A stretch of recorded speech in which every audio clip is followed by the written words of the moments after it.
आकाशवाणी रांची से प्रस्तुत है समाचार ध्वनि चित्र।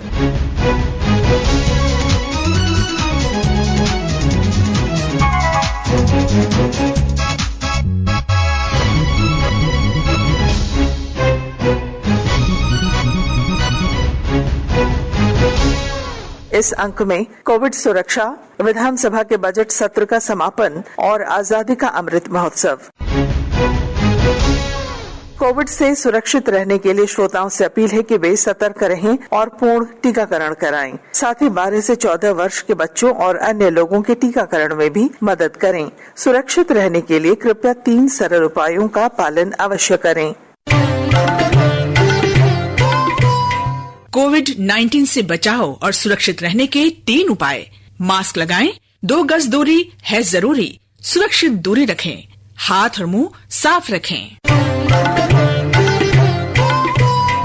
देश के युवाओं को प्रतियोगिता परीक्षाओं की तैयारी में मदद के उद्देश्य से आकाशवाणी के FM गोल्ड चैनल पर एक विशेष कार्यक्रम अभ्यास शुरू किया जा रहा है, जिसका प्रसारण शनिवार को रात्रि 9:30 बजे किया जाएगा। क्या आप कॉम्पिटिटिव एग्जाम की तैयारी कर रहे हैं? ऑल इंडिया रेडियो के नए प्रोग्राम अभ्यास में हमारे विशेषज्ञ आपके सवालों का देंगे जवाब। शनिवार रात 9:30 बजे FM गोल्ड पर। इस बार का विषय है हिस्ट्री। आप इससे जुड़े सवाल व्हाट्सएप करें 9289094044 पर, या सवाल ईमेल भी कर सकते हैं abhyas.air@gmail.com पर। इतिहास विषय पर आपके प्रश्न हमें 30 मार्च तक मिल जाने चाहिए। आपका अभ्यास हमारा प्रयास। झारखंड विधानसभा का बजट सत्र कल समाप्त हो गया। बजट सत्र के दौरान सदन की कुल 17 बैठकें आयोजित की गयीं, जिसमें वित्त वर्ष 2022-23 का बजट पारित किया गया। सत्र के दौरान पक्ष विपक्ष द्वारा दिए गए सुझावों और प्रस्तावों पर मुख्यमंत्री हेमंत सोरेन ने कल विधानसभा में सरकार का पक्ष रखा। अपने संबोधन में श्री सोरेन ने कहा, अध्यक्ष महोदय, साल का सबसे बड़ा सत्र ये बजट सत्र रहा हम लोगों का, और माननीय सभी सदस्यों ने, पक्ष विपक्ष ने भी बहुत बढ़ चढ़ कर हिस्सा लिया, काफी रुचियां भी ली, और कुल मिलाकर कहा जाए कि बहुत तत्परता के साथ ये सदन संपन्न होने जा रहा है। अध्यक्ष महोदय, ये सत्र 68 घंटे का सत्र था, और ये बहुत खुशी की बात है कि माननीय सदस्यों के भावनाओं के अनुरूप ये सत्र 68 घंटे की जगह 80 घंटा चला।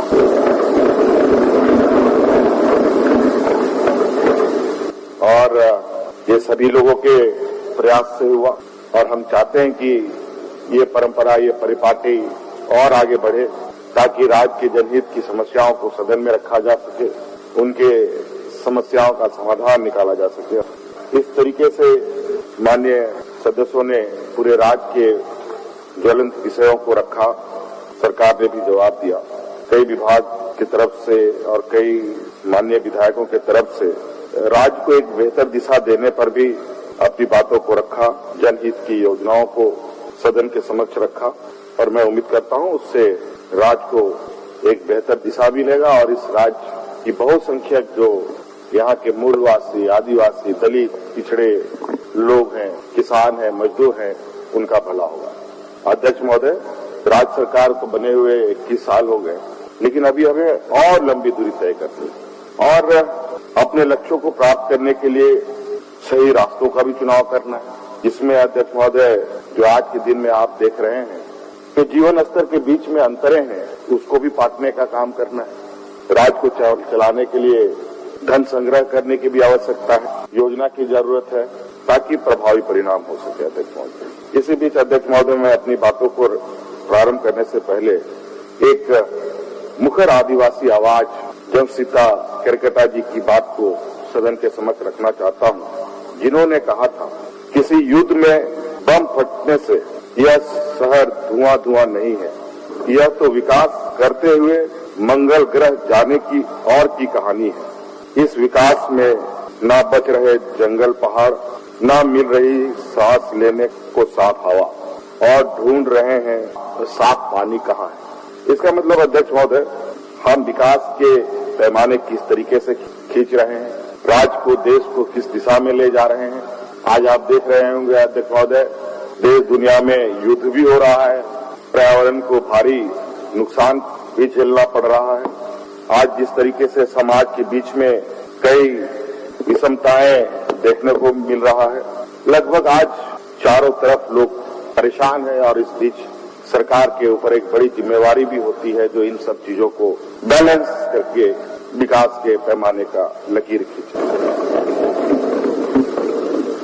बजट सत्र के समापन के अवसर पर विधानसभा अध्यक्ष ने सदन के सफल संचालन के लिए सभी सदस्यों को धन्यवाद ज्ञापन करते हुए कहा, एक महीना तक कुल 17 कार्य दिवसों के बाद आज पंचम झारखंड विधानसभा का 8वां बजट सत्र अपनी समाप्ति पर पहुंच चुका है। ये बजट सत्र कई मायनों में अद्वितीय था। एक लंबे अंतराल के बाद हम सब ने मिलकर सदन के समय का जो सदुपयोग किया वो अभूतपूर्व है।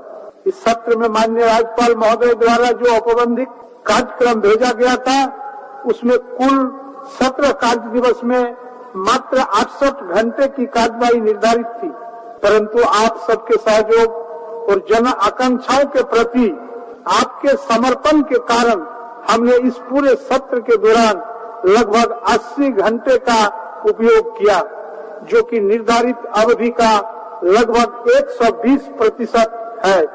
सत्र में कुल 1070 प्रश्न स्वीकृत हुए, जिसमें स्वीकृत अल्पसूचित प्रश्नों की संख्या 236 एवं तारांकित प्रश्नों की संख्या 759 है।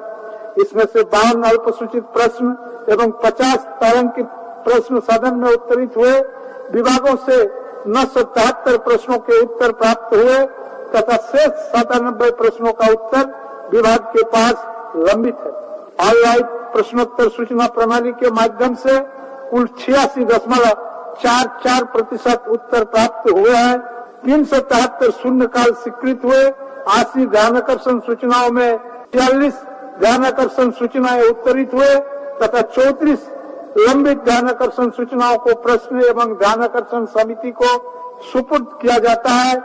114 निवेदन स्वीकृत हुए, इससे संबंधित विभागों को भेज दिया जाए। आज इस लंबे सत्र की थकान हम सब अपने शरीर पर महसूस कर रहे हैं। मेरे सभा सचिवालय के कर्मी जो रात भर जगकर इस सभा को सफल बनाने के लिए परिश्रम करते रहे हैं, राज्य सरकार के कर्मी जो इन प्रश्नों के उत्तर तथ्यात्मक बनाने के लिए सचिवालय के स्तर से लेकर प्रखंड स्तर तक पूरी तत्परता से प्रयासरत रहते हैं। विधि व्यवस्था के संधारण के लिए जिम्मेदार कर्मी, चिकित्सक, प्रेस मीडिया के साथीगण, हर एक व्यक्ति ने इस सत्र के दौरान अपना 100% योगदान दिया है। आजादी के 75 वर्ष पूरे होने के अवसर पर लोगों के बीच बलिदान और देशभक्ति की भावना का स्मरण सुनिश्चित करने के लिए पूरे देश में कार्यक्रमों का आयोजन किया जा रहा है। इसके तहत आकाशवाणी द्वारा एक विशेष कार्यक्रम आजादी का सफर आकाशवाणी के साथ का प्रसारण किया जा रहा है। आइए सुनते हैं समाचार सेवा प्रभाग की विशेष प्रस्तुति। आजादी का अमृत महोत्सव।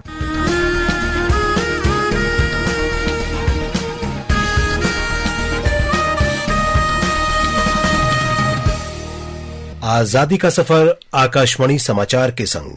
भारत का स्वतंत्रता संघर्ष आधुनिक विश्व के महानतम संघर्षों में से एक है। आकाशवाणी से हम आपके लिए रोजाना ला रहे हैं इस संघर्ष की झलक।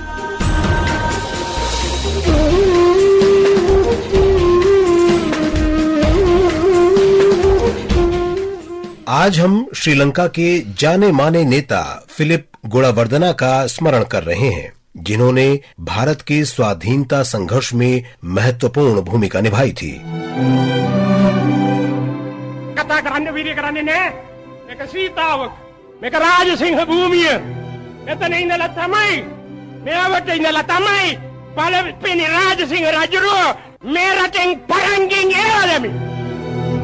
भारत के लिए फिलिप गुणावर्दना का प्रेम और औपनिवेशिक शासन से स्वतंत्रता के उनके प्रयास 1920 के दशक के आरंभ में अमेरिका में शुरू हुए थे। वे यूनिवर्सिटी ऑफ विस्कॉन्सिन में जयप्रकाश नारायण के सहपाठी थे, जहां वे औपनिवेशिक शासन से आजादी की वकालत किया करते थे। 1928 में फिलिप गुणावर्धना इंग्लैंड चले गए और वीके कृष्णा मेनन के साथ इंडियन लीग की गतिविधियों में शामिल हो गए। द्वितीय विश्व युद्ध शुरू होने पर लंका समाज पार्टी LSSP ने ब्रिटिश युद्ध प्रयासों का खुलकर विरोध किया और उसके सदस्यों को भूमिगत होना पड़ा। फिलिप गुणावर्धना को गिरफ्तार कर लिया गया और ब्रिटिश युद्ध प्रयासों का खुला विरोध करने के कारण उन्हें जेल भेज दिया गया। 5 अप्रैल 1942 को कोलंबो पर जापानी हवाई हमले के दौरान गुणावर्धना सहित कई नेता जेल से निकलने में सफल रहे। गुरुसामी के छद्म नाम से फिलिप अपनी पत्नी कुसुम के साथ भारत आ गए। भारत में गुणावर्धना दंपति उन भूमिगत कार्यकर्ताओं में शामिल हो गए जो भारत की स्वतंत्रता के लिए लड़ रहे थे। 1943 में फिलिप और उनकी पत्नी को अंग्रेजों ने गिरफ्तार कर लिया। उन्हें बंबई में आर्थर रोड जेल भेजा गया। 1 वर्ष बाद दोनों को श्रीलंका निर्वासित कर दिया गया। 1945 में द्वितीय विश्व युद्ध समाप्त होने पर ही उन्हें रिहा किया गया।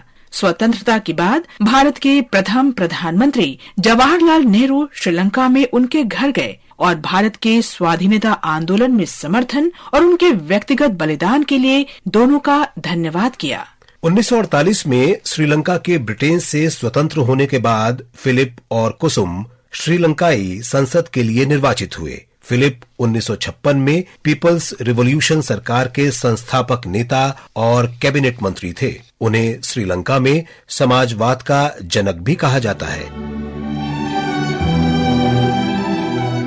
फिलिप गुणावर्धना अंत तक सार्वजनिक जीवन में सक्रिय रहे और 26 मार्च 1972 को उनका निधन हो गया। सांस्कृतिक, सामाजिक और ऐतिहासिक रूप से भारत हजारों वर्ष से श्रीलंका का घनिष्ठ पड़ोसी मित्र रहा है। फिलिप गुणावर्धना और श्रीलंका के अज्ञात शहीदों का बलिदान दोनों देशों के मजबूत संबंधों का आधार और प्रतीक है।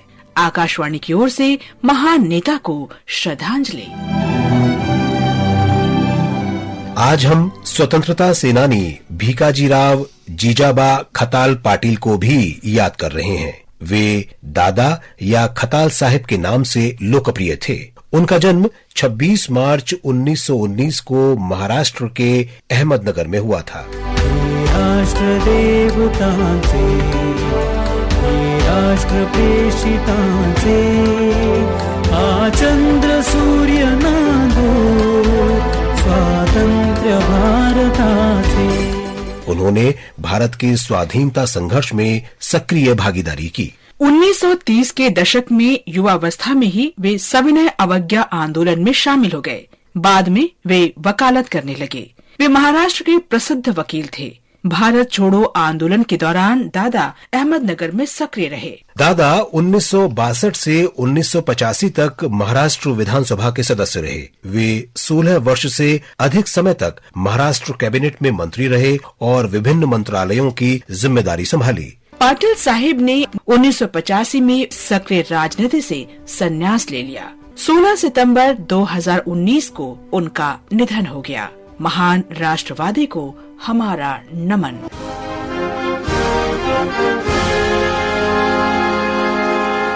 इसके साथ ही आकाशवाणी रांची से समाचार ध्वनि चित्र का आज का संस्करण समाप्त हुआ। हर शनिवार ये कार्यक्रम रात्रि 7:45 बजे समाचार एकांश द्वारा प्रस्तुत किया जाता है। संपादक अब्दुल हमीद, प्रस्तुतकर्ता अरविंद कुमार और प्रवक्ता पूनम करकेट्टा।